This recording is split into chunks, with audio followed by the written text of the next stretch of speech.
দীর্ঘ ৮ মাস ব্যাপী রাজনৈতিক দলের সাথে আলাপ আলোচনা করেছি। আমরা যেভাবে অগ্রসর হয়েছি,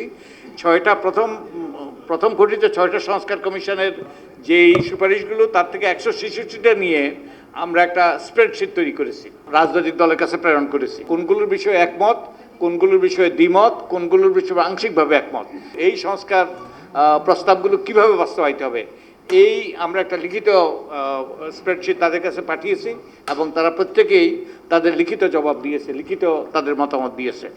এটা হলো প্রথম ধাপ আমাদের সংস্কার প্রক্রিয়া। দ্বিতীয় ধাপে আমরা প্রত্যেকটা রাজনৈতিক দলের সাথে, ঐক্যমত্য কমিশন আমরা 6 জন, প্রত্যেকটা রাজনৈতিক দলের সাথে এককভাবে বসেছি।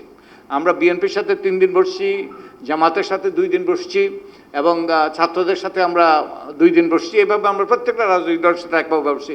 এটা হলো দ্বিতীয় ধাপ। আর তৃতীয় ধাপে আমরা যেটা করেছি সেটা হলো সবগুলো রাজনৈতিক দলের সাথে, প্রায় 30টার মতো রাজনৈতিক দলের সাথে বসছি। দীর্ঘ আলোচনার ভিত্তিতে 84টা বিষয়ে ঐক্যমত্য সৃষ্টি হয়েছে। 36টা বিষয় হলো এমন বিষয় যেগুলোর সাথে সংবিধানের কোনো সংশ্লেষ নেই।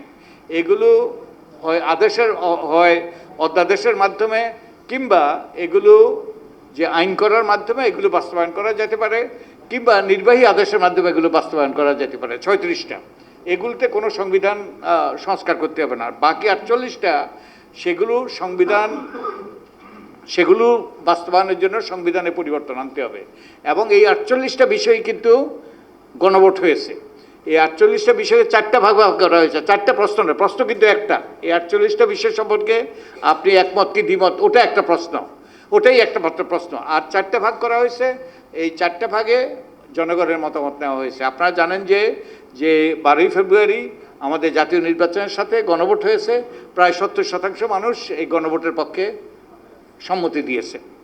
এখন এটা নিয়ে অনেক ওই গড়িমসি হচ্ছে যে আমাদের যারা ক্ষমতায় গিয়েছেন তারা বলেন যে তারা অনেকগুলো যুক্তি দেন যে এটা এই সম্পর্কে পুরোপুরি এই জুলাই জাতীয় সনদ পুরোপুরি বাস্তবায়নের ব্যাপারে যদিও তারা দৃঢ় প্রতিজ্ঞ, কিন্তু এটা সংবিধানের আলোকে করতে হবে।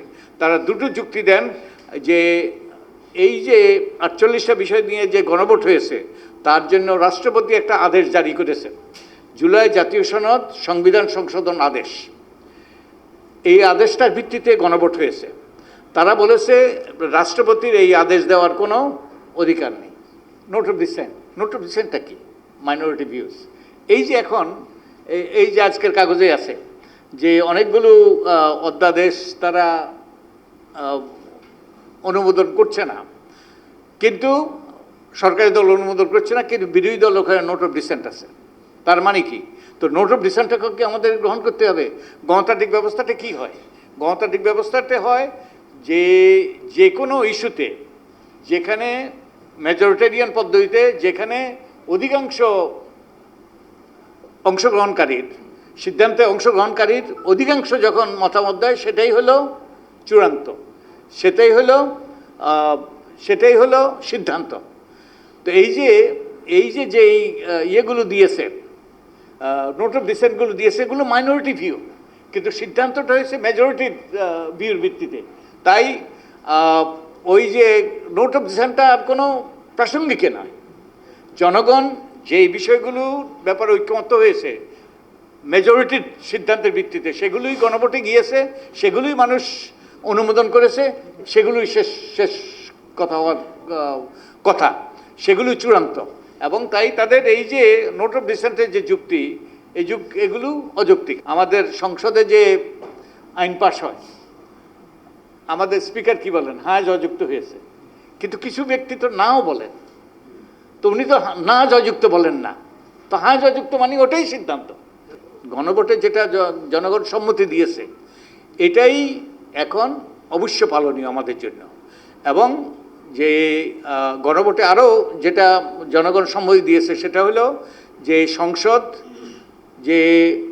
সদস্য হিসেবে শপথ গ্রহণের পাশাপাশি তারা সংবিধান সংস্কার পরিষদ হিসেবেও শপথ গ্রহণ করবে, যেটা তারা করে নাই। এবং এটাও করাও তাদের জন্য বাধ্যতামূলক, কারণ জনগণ এবারে সম্মতি দিয়েছে। তো আমরা এই যে জুলাই জাতীয় সনদ বাস্তবায়ন কেন অপরিহার্য?